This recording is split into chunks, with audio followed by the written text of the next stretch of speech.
of the Old Testament scriptures. Today we're going to talk about two subjects. Number one, Old Testament canon and the Apocrypha. First of all, we'll talk about the Old Testament canon.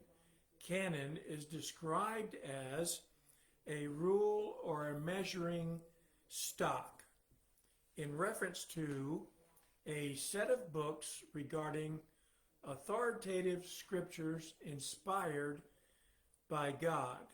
This was accomplished about the 5th century, somewhere around 450 or 460 AD. And when we talk about inspired scriptures of God, you need to look at that first video that I made. Where did we get the Bible from? Inspired scriptures are what God spoke, Hebrews 1:1, to the prophets, all the Old Testament prophets, all the way from Genesis to Malachi, and those prophets wrote down exactly what God said. Those are inspired scriptures, and they don't change. And so when we talk about canonization of the Old Testament, that's what we're talking about. A couple of things. Number one, Christ established the canon, the extent of the canon of the Old Testament. In Matthew 23:35, he says, "From the blood of righteous Abel to the blood of Zechariah." It's also found in Luke chapter number 11. He's talking about from righteous Abel, Genesis, to righteous Zechariah, which would be the book of 2nd Chronicles. Historically, a Hebrew Bible, the last book in the Hebrew Bible is 2nd Chronicles. In our English Bible, it's Malachi.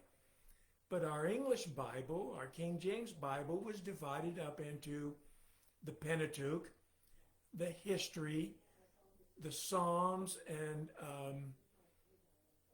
poetry books, then major prophets, there's 6, I believe, 5 or 6, and 12 minor prophets. That's in our Bible, in our English Bible, but in the Hebrew Bible, the history of Israel, the major and minor prophets existed during that history time. You can intertwine Isaiah and Jeremiah before exile and during exile and after exile. These prophets all fit into the history of Chronicles, Kings, and Samuel, those books. And so Christ said, establish the canon from Genesis to 2nd Chronicles. 2nd Chronicles ended about 450, 457 BC. And then if you remember in your history, there's 400 years of silence when there's no Bible written from 2nd Chronicles all the way to the beginning of Matthew, Mark, Luke, and John, the apostles. There's 400 years where God does not speak to anyone. These books, these collection of Old Testament books were established during the Council of Jamnia, Jamnia, Jamnia, around 90 AD. A group of Jewish leaders, rabbis, what we would call them priests or pastors in our churches today. They were church leaders. They started with 24 books. 24 books. And then we end up with 39 books in the Old Testament. And how does that happen? Well, the book of Samuel, 1st and 2nd Samuel, was one book. So they divided it into two books, 1st and 2nd Samuel. Chronicles was the same way. It was one big, long book. And they divided that into 2 books. And Kings was one long book, and they divided that to 2 books. So there's 3 added to 24. 3 books added to 24 makes 27. And then you have 5 major prophets and the minor prophets, 12. So you have 27 and 12 makes 39.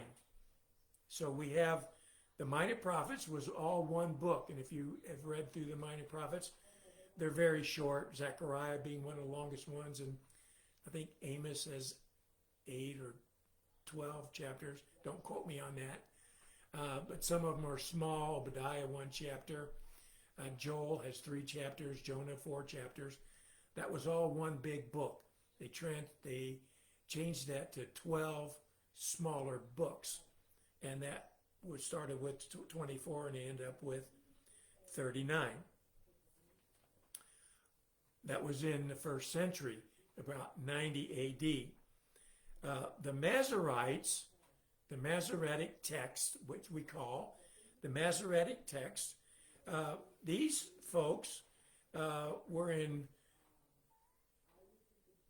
doing their work between 500 AD and 1000 AD. They were collecting these inspired scriptures, and they were going to decide which books stayed in and which books were out.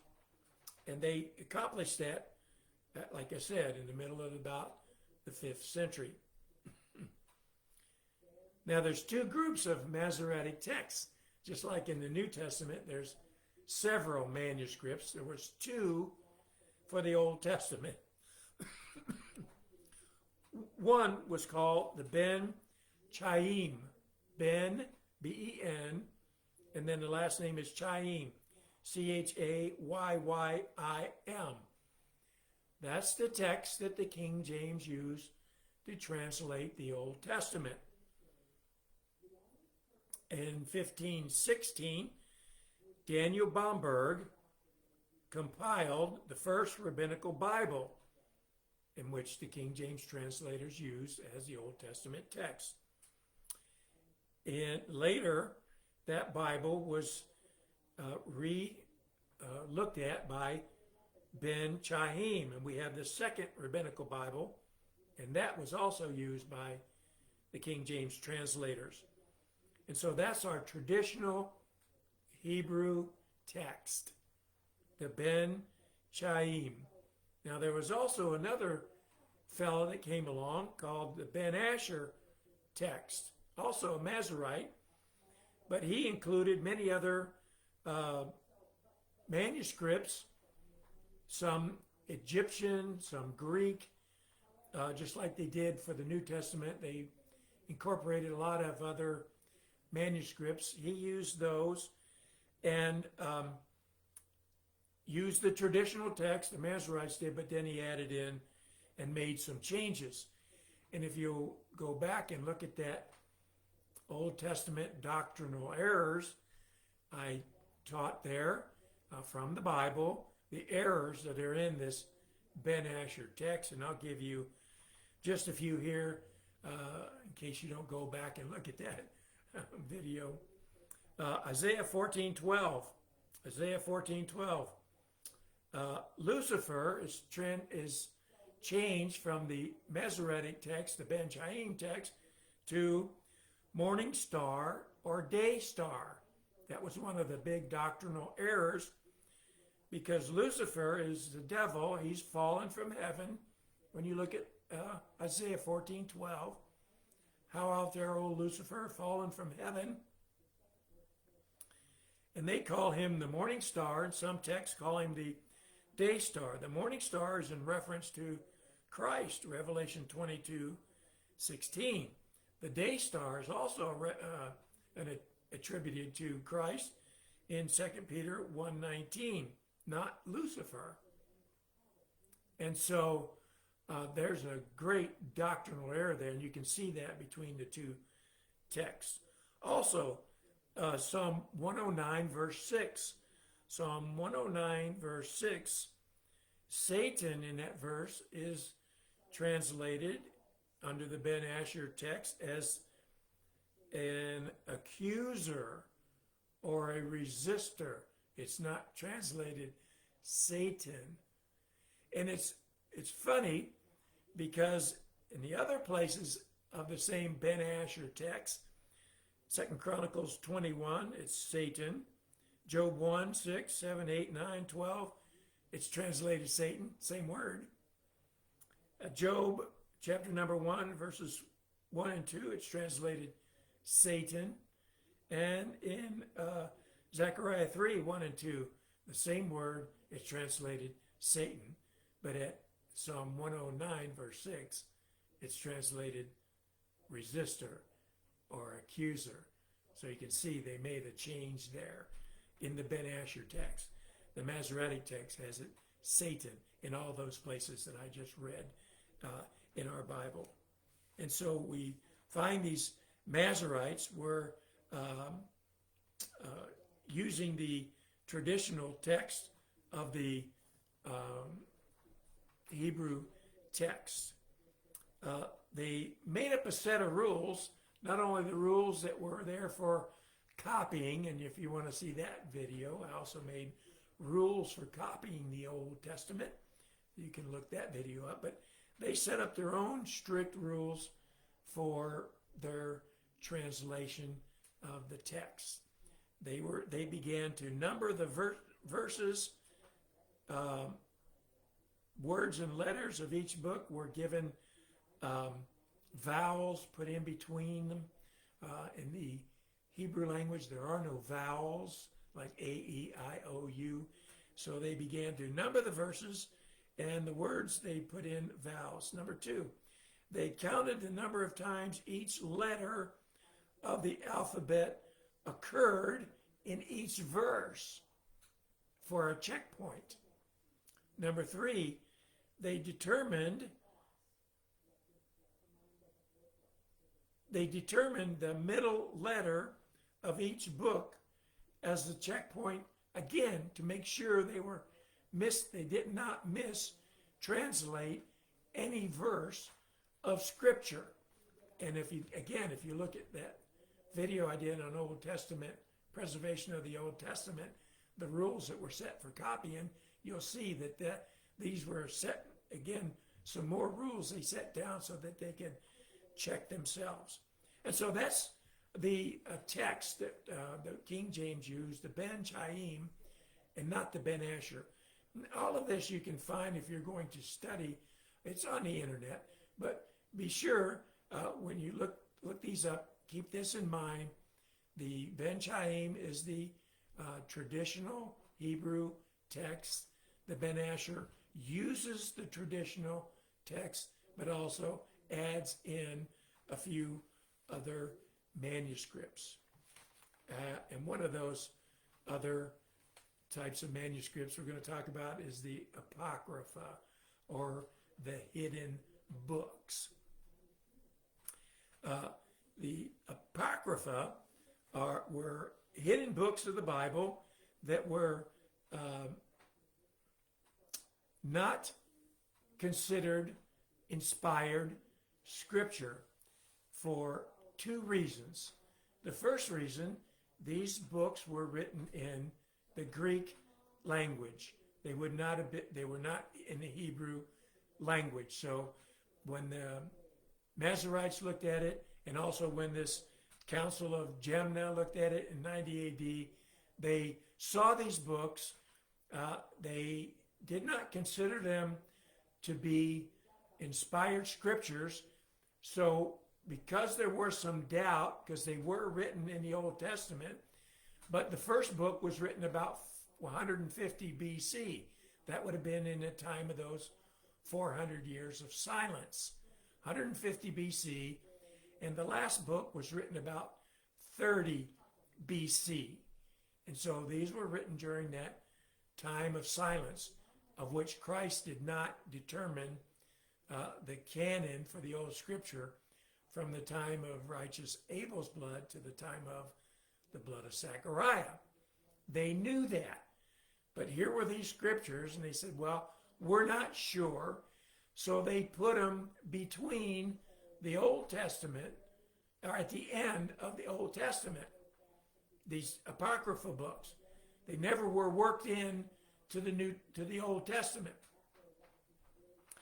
When we get to our English Bible, our King James Bible, and I'm not getting ahead of myself because I'm trying to keep this all together, the Old Testament ended, and then the King James Bible came across these apocryphal books, these hidden or concealed books is what they are, written in the Greek between the years of 150 BC to 30 BC, a time in between the 400 years of silence.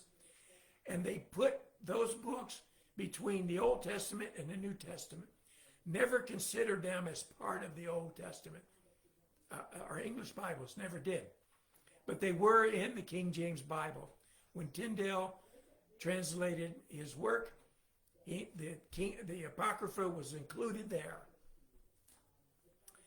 So Tyndale, in 1525, he set aside these uninspired scriptures between the Old and New Testament, as did the Coverdale Bible in 1525. In 1537, the Matthews Bible placed them between, again, the Old and the New Testament. In 1611, the King James, the Great Bible, the Geneva Bible, and the Bishop's Bible placed them in the appendix, which would have been after the New Testament. So they were moved from between the Testaments to the appendix after that. So here you have the Old Testament. We go into the New Testament at the end of Revelation 22. Then you have the Apocrypha.